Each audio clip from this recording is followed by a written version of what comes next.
You ever have one of those moments where your whole world just stops? I'm talking about standing in a room full of diamonds and champagne, wearing a dress that costs more than most people's cars, and feeling like the floor just dropped from under your feet. That was me at our charity gala last spring. I saw my husband's hand on her lower back, not just any touch, but that intimate kind that says, "You're mine." And her, my best friend since we were kids, leaning into him like she belonged there. My heart was pounding so hard, I thought everyone could hear it. But here's the thing that nobody knew in that moment. I wasn't shocked. I wasn't even surprised, because I'd known about them for 3 months already.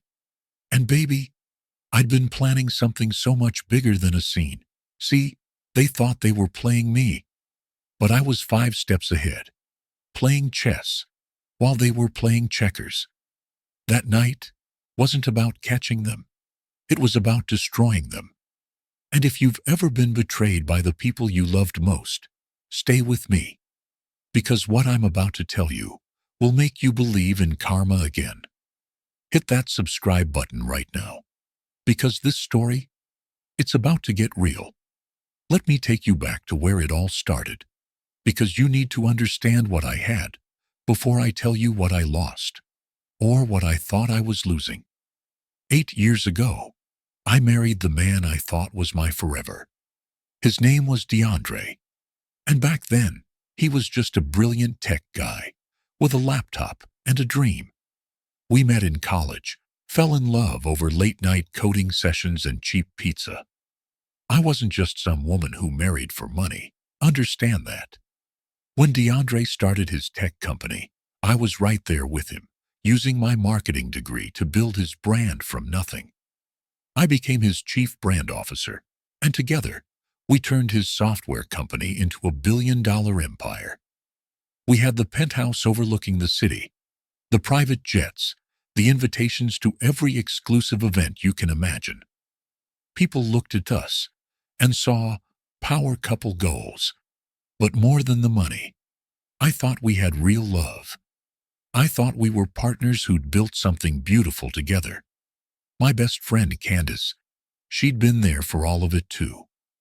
We grew up together in the same neighborhood, shared our first dreams, our first heartbreaks.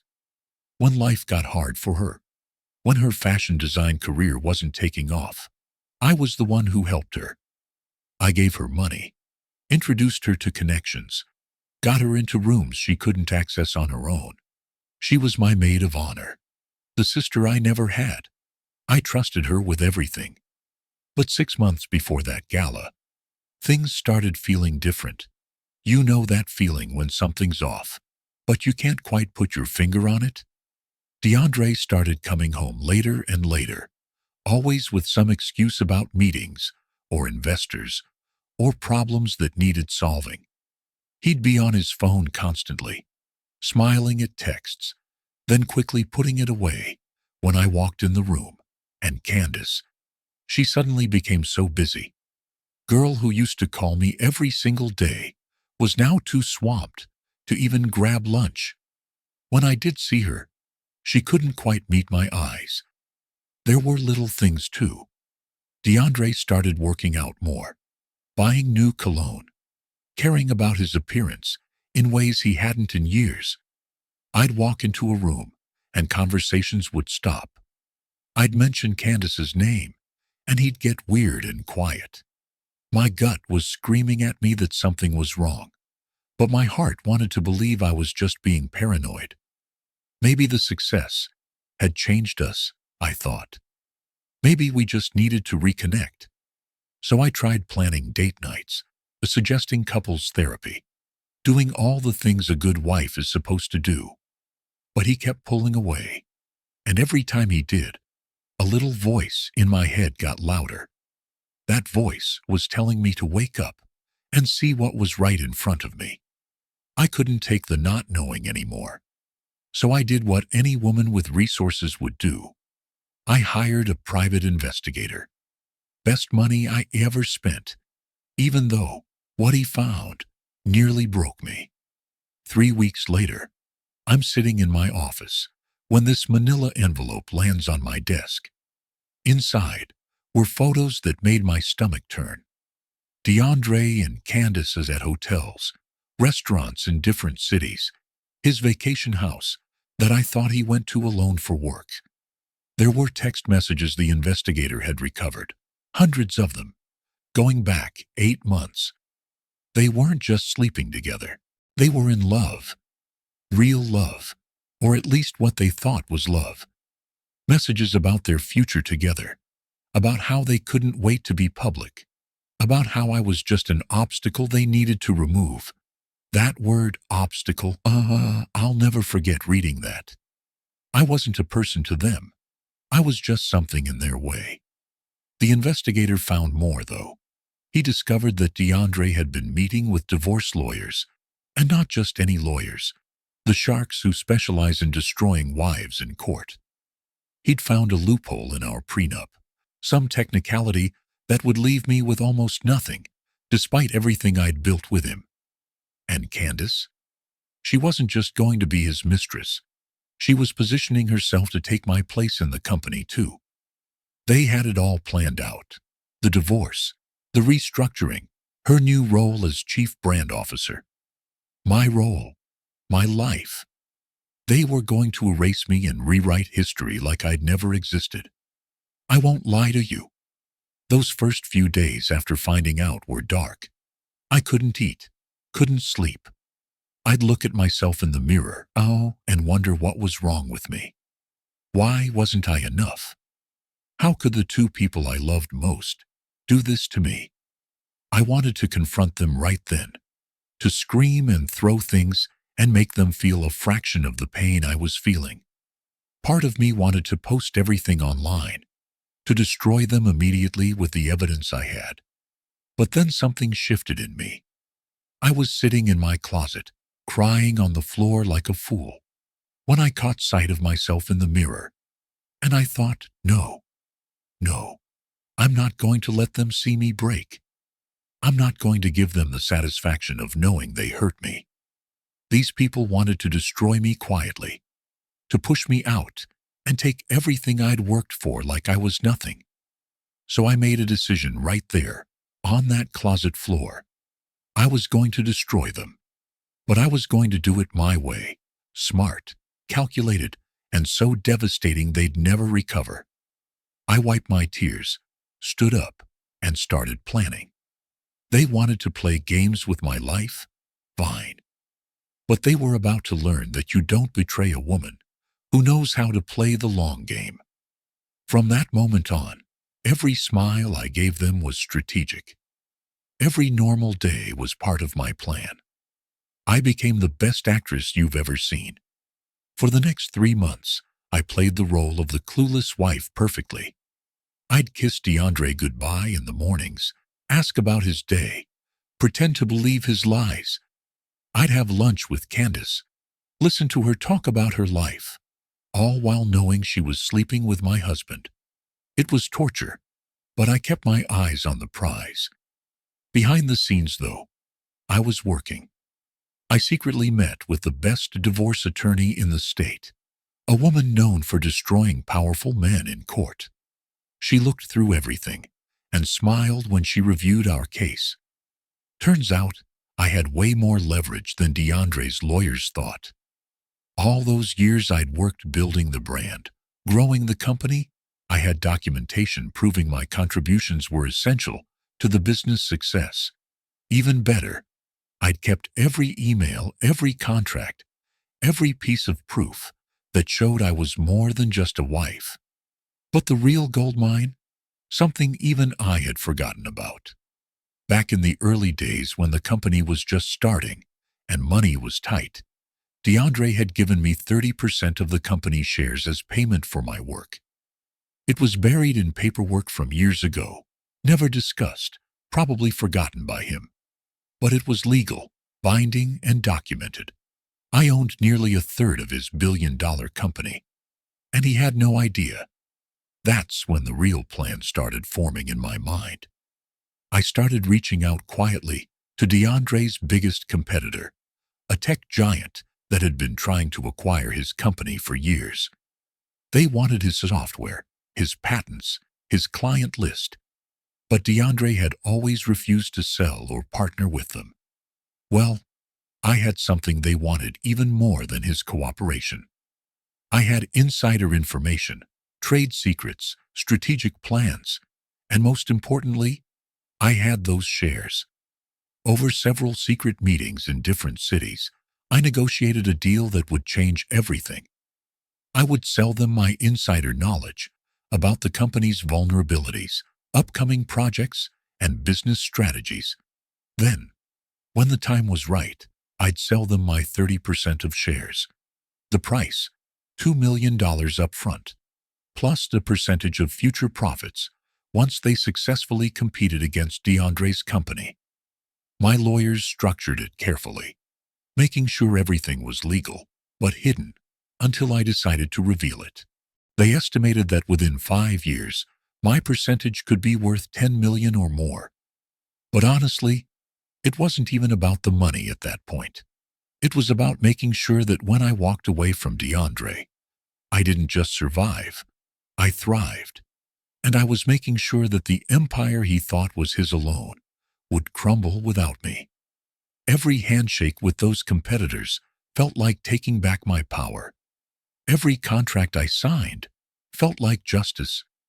DeAndre thought he was going to leave me with nothing, but I was building my own empire right under his nose. While all this was happening, I had to keep playing the role. Do you know how hard it is to smile at someone who's destroying your life? To hug your best friend knowing she's sleeping in your bed?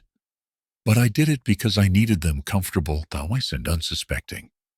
I even helped Candace with a fashion show, introduced her to more contacts, all while knowing her days of using me were numbered. I went to company events with DeAndre, played the supportive wife, posed for photos that would later make the betrayal look even worse. And I was documenting everything. Every late night he claimed to be working, every time Candace was mysteriously unavailable, every lie they told. I also started digging into DeAndre's business practices, and girl, I found some things. Turns out my husband wasn't just a cheater, he was cutting corners in business too. Insider trading, stealing from the company funds for personal use, making deals that violated regulations. I took all of that evidence to the company's board members in private meetings, people who'd known me for years and respected my work. I showed them what DeAndre was really doing, and I showed them his plans to eventually push them out too, as he consolidated power. One by one, they agreed to support me when the time came.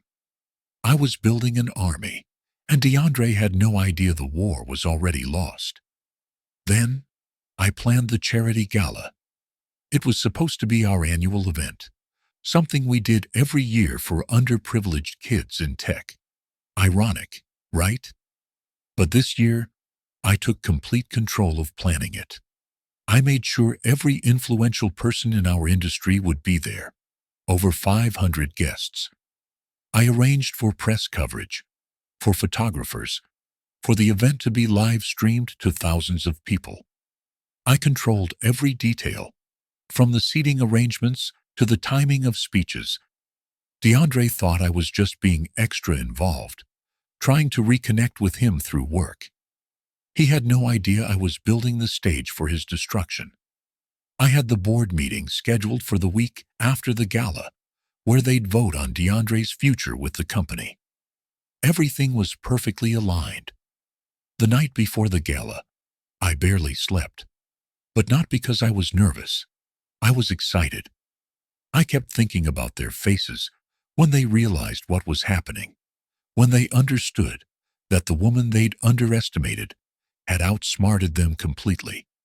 I'd gone from being devastated on my closet floor to being the architect of the most perfect revenge I could imagine. As I got ready that night, putting on my most stunning dress, doing my makeup flawlessly, I felt powerful in a way I'd never felt before. This wasn't just about revenge anymore.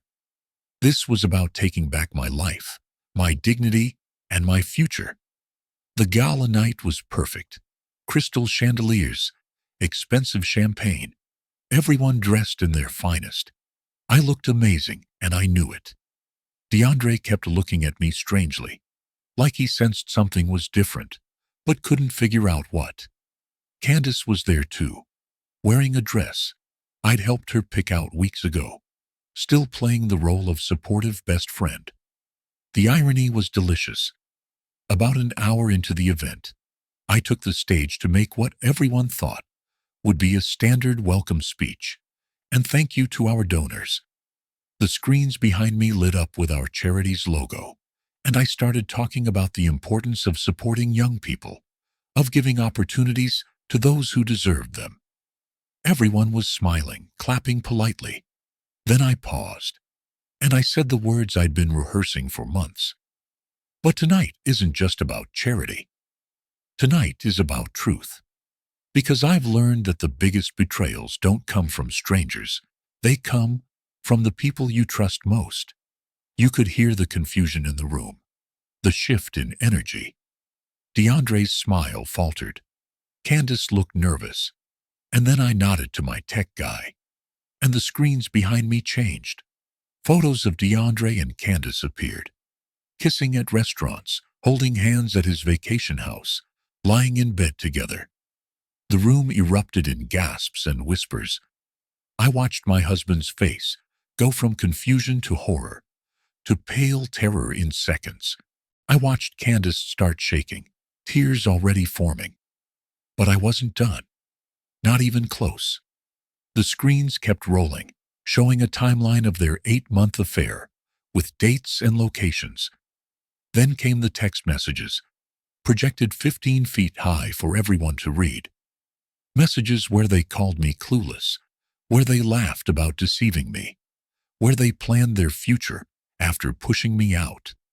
The room was silent, except for the sound of people's shocked reactions. I stood there calmly, mic in hand, and I said, "This is the man you all admire as a business leader. This is the woman I called my sister and helped build from nothing. This is what betrayal looks like." DeAndre tried to get up, tried to leave, but security, my security that I'd hired specifically for this, blocked the exits. I wasn't done, and everyone was going to hear all of it. Then I dropped the business bomb. The screen switched to show evidence of DeAndre's corporate fraud. The insider trading, the stolen funds, the illegal deals.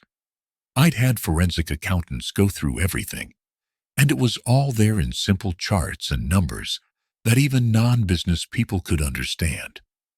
And while he was betraying me personally, I said, he was also betraying you professionally. Every investor in this room, every board member, every employee, he's been stealing from all of us. The board members I'd met with stood up in solidarity with me, showing their support publicly. Then, I announced my share sale to his competitor, explaining how I'd legally protected myself while ensuring his company would face the consequences of his actions. His billion-dollar empire was crumbling in real time, in front of everyone who mattered. For my final act, I had my lawyer step forward and personally serve DeAndre with divorce papers right there on stage. The lawyer then explained to everyone how we'd found errors in his prenup strategy, how I was entitled to 50% of our marital assets, plus damages for emotional distress and fraud. On top of that, I had my $2 million deal that would grow into generational wealth, plus my 30% of company shares that I'd already liquidated. I looked directly at DeAndre and said, "You wanted to leave me with nothing. Instead, you're leaving with nothing but your shame." Candace had run out of the room crying, about 20 minutes into my presentation, her fashion career over, before it really began, because who would work with someone known as a backstabbing fraud? DeAndre just stood there, frozen, watching his whole life implode. The live stream had over 50,000 viewers, by the end of my speech. By the next morning, we were trending on every social media platform. The response was overwhelming. Thousands of women reaching out to tell me I was their hero, that I'd inspired them to stand up for themselves. News outlets called me a corporate warrior, a woman who refused to be a victim. Meanwhile, DeAndre was forced to resign from his own company within a week. The board voted him out unanimously. He's currently under investigation for fraud, facing possible prison time. His reputation is destroyed, his business is failing, and he's burning through money on legal fees. Candace? She moved to another city, but her reputation followed her. No one wants to work with her, and last I heard, she's working retail. Sometimes I almost feel bad. Almost. As for me, life has never been better. The divorce was finalized 6 months after that gala, and I walked away with a $50 million settlement, my $2 million deal that's already grown in value, and the satisfaction of knowing I didn't just survive, I won. I took a position as CEO of the merged company that resulted from my deal with DeAndre's competitor, and I'm building something even bigger than before. I'm using my platform now to help other women in similar situations, funding legal aid for wives going through difficult divorces, and speaking about financial independence. I even started dating again. A good man this time, someone who respects me and sees me as an equal partner. When people ask me if I regret how I handled things, if I wish I'd been less public or less harsh, I tell them the truth. Not for 1 second. See, they wanted to erase me quietly, to rewrite history like I never mattered. I made sure the whole world knew exactly what they did and exactly what I was capable of. The best revenge isn't just getting even. It's taking everything they thought was theirs and building something better. So if you learned anything from my story today, let it be this: never underestimate a woman who's been underestimated her whole life. When someone betrays you, don't just get mad. Get strategic, get smart, and get everything you deserve. Now, I want to hear from you. Drop a comment telling me what you would have done in my situation. Would you have confronted them privately or gone public like I did? And if you love stories about taking back your power and refusing to be a victim, hit that subscribe button, because I've got more stories that'll inspire you to never settle for less than you deserve. Remember, the best revenge is success. And baby, I'm living proof. Until next time, stay strong and stay smart.